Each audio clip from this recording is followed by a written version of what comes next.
कृषी मंत्री माणिकराव कोकाटे आज उपमुख्यमंत्री अजित पवारांची भेट घेण्याची शक्यता। कोकाटेंचा राजीनामा की खातेबद्दल होणार, अजित पवारांच्या निर्णयाकडे सर्वांचं लक्ष। तर कोकाटेंसोबतच्या भेटीनंतर अजितदादांची फडणवीसांशी चर्चा। ठाकरे बंधूंच्या भेटीमुळे शिवसेनेत होणाऱ्या प्रवेशांना ब्रेक। शिवसेनेत होणारे प्रवेश गेल्या काही दिवसांपासून थांबल्याची चर्चा। विशेषतः मुंबईतील माजी नगरसेवकांचे पक्षप्रवेश थांबले। जालन्याचे काँग्रेस नेते कैलास गोरंट्याल उद्या दुपारी 3 वाजता रवींद्र चव्हाणांच्या उपस्थितीत पक्षप्रवेश करणार। मनपा निवडणुकीआधी काँग्रेसला धक्का। मराठवाड्यात भाजपची संघटनात्मक ताकद वाढवण्याचा प्रयत्न। भाजपची वर्धा जिल्ह्यातील सेवाग्राममध्ये मंथन बैठक। आगामी मनपा निवडणुकांच्या पार्श्वभूमीवर बैठक। मुख्यमंत्री देवेंद्र फडणवीस, चंद्रशेखर बावनकुळे उपस्थित राहणार। पहलगाम हल्ला आणि ऑपरेशन सिंदूरवर संसदेत आजपासून चर्चा। राष्ट्रीय सुरक्षा, परराष्ट्र धोरणावरून सत्ताधाऱ्यांना घेरण्याची विरोधकांची तयारी। संरक्षण मंत्री राजनाथ सिंह चर्चेला सुरुवात करणार। रोहिणी खडसेंकडून पती प्रांजल खेवलकरांसोबतचा फोटो ट्विट। कायद्यावर आणि पोलीस यंत्रणेवर माझा पूर्ण विश्वास। योग्य वेळी सत्य बाहेर येईल। पुण्यातील रेव पाटी प्रकरणावरून रोहिणी खडसेंचं ट्विट। रेव पाटीतील निखिल पोपटाणी, श्रीपाल यादव सराईत गुन्हेगार। निखिल पोपटाणीवर 2022 मध्ये आयटी कायद्यानुसार गुन्हा दाखल। श्रीपाल यादववर 3 पोलीस ठाण्यात गुन्हे दाखल। रेव पाटीतील 7 जणांपैकी 2घांवर गुन्हे दाखल असल्याचं समोर। अंतरवाली सराटीतून आलेलं मराठा समाजाचं शिष्टमंडळ मुंबईत दाखल होणार। मराठा आरक्षण आंदोलनाची पुढील दिशा ठरवण्यासाठी चर्चा होणार। ठाकरेंच्या शिवसेनेचे नेते आज राज्यपालांची भेट घेणार। राज्य मंत्रिमंडळातील कलंकित मंत्र्यांचे राजीनामे घेण्याची मागणी करणार। गुहागर मतदारसंघात भास्कर जाधव यांना धक्का। जाधव यांचे कट्टर समर्थक असलेले जिल्हा परिषदेचे माजी सदस्य महेश नाटेकरांचा एकनाथ शिंदेंच्या उपस्थितीत शिंदेंच्या सेनेत प्रवेश। शिंदेंच्या शिवसेनेतून हकलपट्टी झालेले महेश गायकवाड पुन्हा पक्षात सक्रिय होण्याची शक्यता। आमदार विश्वनाथ भोईर यांच्या वक्तव्यानं राजकीय चर्चांना उधाण। गणपत गायकवाड यांच्यावरील गोळीबार प्रकरणी महेश गायकवाड पक्षातून त्यांचं निलंबन झालं होतं। महापालिका निवडणुकांच्या पार्श्वभूमीवर डोंबिवलीत मनसेची रणनीती बैठक संपन्न। मनसे नेते राजू पाटील आणि अविनाश जाधव यांच्याकडून पदाधिकाऱ्यांना मार्गदर्शन। 3री ते 10वीच्या प्रस्तावित अभ्यासक्रमातून 3री भाषा हद्दपार। शालेय शिक्षण विभागाची भूमिकेपासून फारकत। एससीईआरटीकडून 3री 10वीसाठी अभ्यासक्रमांचा प्रस्तावित मसुदा जाहीर। मसुद्यावर 27 ऑगस्टपर्यंत अभिप्राय देण्याचं आवाहन। मुंबई गोवा महामार्ग पुढच्या वर्षी पूर्ण झालेला असेल। मुंबई गोवा महामार्गाला ठेकेदार चुकीचे मिळाले, यामुळे गोंधळ निर्माण झाला। एकनाथ शिंदेंचं वक्तव्य। नागपूरमध्ये मुख्यमंत्री देवेंद्र फडणवीस यांच्या हस्ते क्षयरोग मुक्त मोहिमेचा शुभारंभ। इंदिरा गांधी शासकीय वैद्यकीय महाविद्यालय नागपूर वतीने फिरते क्षयरोग निदान आणि तपासणी केंद्र सुरू। कल्याण मारहाण प्रकरणातील आरोपीला ताब्यात द्या, धडा शिकवू। मनसे पाठोपाठ ठाकरेंच्या शिवसेनेचा इशारा। वॉचमॅनला मारहाण केल्याप्रकरणी आज गोकुळ झा याला कोर्टात हजर करणार। राज्यात लाडकी बहिणी योजनेतील तब्बल 26,34,000 बहिणी अपात्र। 14,298 पुरुषांनीही योजनेचा लाभ घेतला। अपात्र लाभार्थ्यांमुळे सरकारला 4,800 कोटींचा फटका।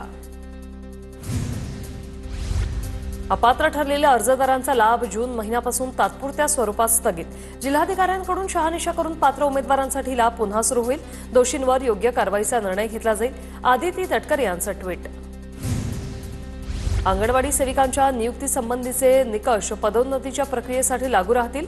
अंगणवाडी सेविकांबाबत उच्च न्यायालयाचा निर्णय। अंगणवाडी सेविकांच्या निवड प्रक्रियेबाबत 2014 मध्ये राज्य शासनाकडून परिपत्रक काढण्यात आलं होतं।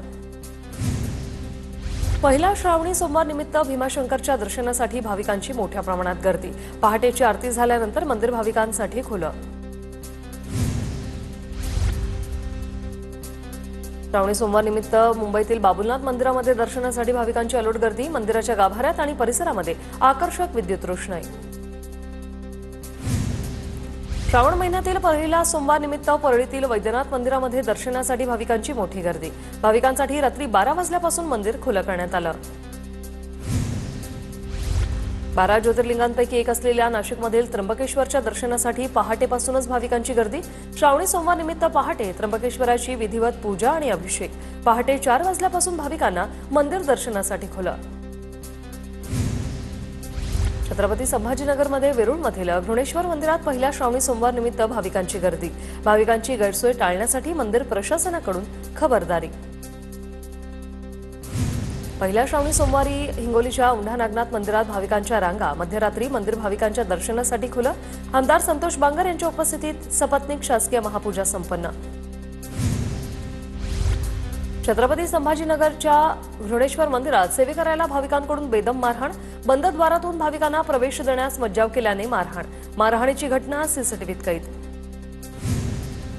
राज्यात आज पुणे जिल्ह्याला हवामान खात्याकडून पावसाचा ऑरेंज अलर्ट। रायगड, रत्नागिरी, सातारा आणि कोल्हापूर जिल्ह्याला येलो अलर्ट। उजनी आणि वीर धरणाच्या पाणलोट क्षेत्रात झालेल्या पावसामुळे भीमा नदीला पूर। उजनी आणि वीर धरणातून 60,000 क्युसेक पाण्याचा भीमा नदीत विसर्ग। भीमा नदी पात्रातील पुंडलिक मंदिरासह इतर छोट्या मोठ्या मंदिरांना पुराचा वेढा। भीमा नदीवरील ब्रिटिशकालीन पूल पाण्याखाली। साताऱ्याच्या कोयना धरणातून 31,746 क्युसेक पाण्याचा विसर्ग सुरू। विसर्गामुळे कोयना नदीच्या पाणी पातळीत वाढ होणार। नदीकाठच्या गावांना सतर्कतेचा इशारा। छत्रपती संभाजीनगरमधील जायकवाडी धरणाचा पाणीसाठा 83%वर। मात्र उर्वरित मराठवाड्यातील प्रकल्प कोरडेच। मध्यम आणि लघु प्रकल्पात जेमतेम जलसाठा असल्याने चिंता वाढली। जळगावच्या हतनूर धरणाचे 18 दरवाजे 1 मीटरने उघडले। हतनूर धरणातून 32,633 क्युसेकने तापी नदीपात्रात पाण्याचा विसर्ग। नदीकाठच्या गावांना सतर्कतेचा इशारा। नागपूर शहरातील अंबाझरी तलाव ओव्हरफ्लो। शहराच्या मधोमध असलेला अंबाझरी तलाव नागपूरकरांचं आकर्षण।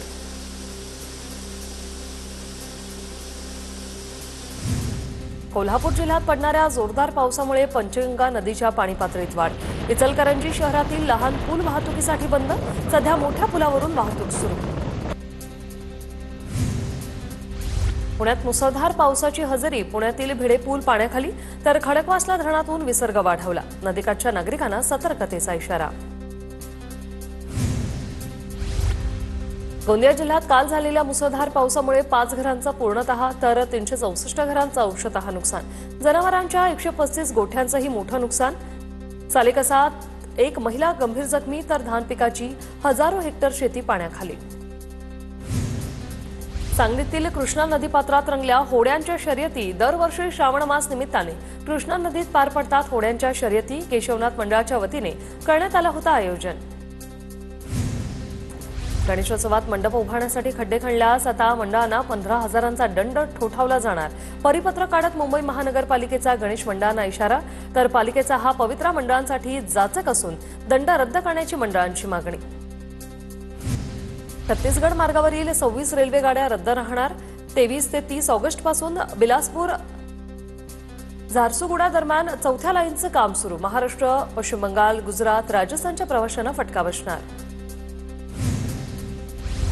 नागपूरच्या गोकुळपेठ भागात बेकायदेशीर हुक्का पार्लरवर पोलिसांची धाड। ऑपरेशन थंडर मोहिमेअंतर्गत पोलिसांची कारवाई। दोन्ही ठिकाणं सील करत हुक्क्याचं साहित्य पोलिसांकडून जप्त। छत्रपती शिवाजी टर्मिनस ते सोलापूर वंदे भारत एक्सप्रेस 20 डब्यांची असणार। 4 डबे वाढवण्यास रेल्वे बोर्डाची परवानगी। आजपासून दौंड, कुर्डुवाडी, सोलापूरमधील प्रवाशांना दिलासा। LLB 3 वर्ष अभ्यासक्रमांच्या प्रवेश प्रक्रियेचं वेळापत्रक सीईटीकडून जाहीर। विधी अभ्यासक्रमाची अंतिम गुणवत्ता यादी 2 ऑगस्टला जाहीर होणार। विधी प्रवेशासाठी 57,892 विद्यार्थ्यांकडून नोंदणी। टीबी मुक्तीसाठी 23,368 कोटी खर्च, तरी 34 लाख मृत्यू। भारतात दर 5 मिनिटांनी जातो 3 रुग्णांचा जीव। राज्यात सायबर फसवणुकीत तब्बल 882 कोटींचा गंडा। नोंद झालेल्या 2,668 गुन्ह्यांपैकी फक्त 267 गुन्ह्यांची उकल तर 289 आरोपी अटकेत। मुंबई विद्यापीठाच्या सर्व विभागांना शैक्षणिक आणि आर्थिक स्वायत्ता। प्रस्ताव अंतिम मंजुरीसाठी राज्यपालांकडे पाठवला जाणार। प्रत्येक विभाग स्वतंत्रपणे अभ्यासक्रम रचना आणि शुल्काबाबत निर्णय घेऊ शकणार। TCS कंपनीच्या 12,200 कर्मचाऱ्यांची नोकरी धोक्यात. कृत्रिम बुद्धिमत्तेच्या वाढत्या वापरामुळे कर्मचारी कपात होणार. मुंबईच्या कफ परेड येथे अज्ञात व्यक्तीकडून समुद्रात आत्महत्येचा प्रयत्न. कर्तव्यावर असलेले पोलीस अधिकारी रणदिवे यांनी संबंधित व्यक्तीला वाचवलं. चेन्नई ते सुरत महामार्ग BOT तत्वावर नाशिक ते अक्कलकोट अंतर केवळ 4 तासात पार करता येणार. सुरत ते चेन्नई द्रुतगती मार्गावर कार्यान्वित झाल्यास नाशिक ते सुरत अंतर 2 तासात पार करता येणार.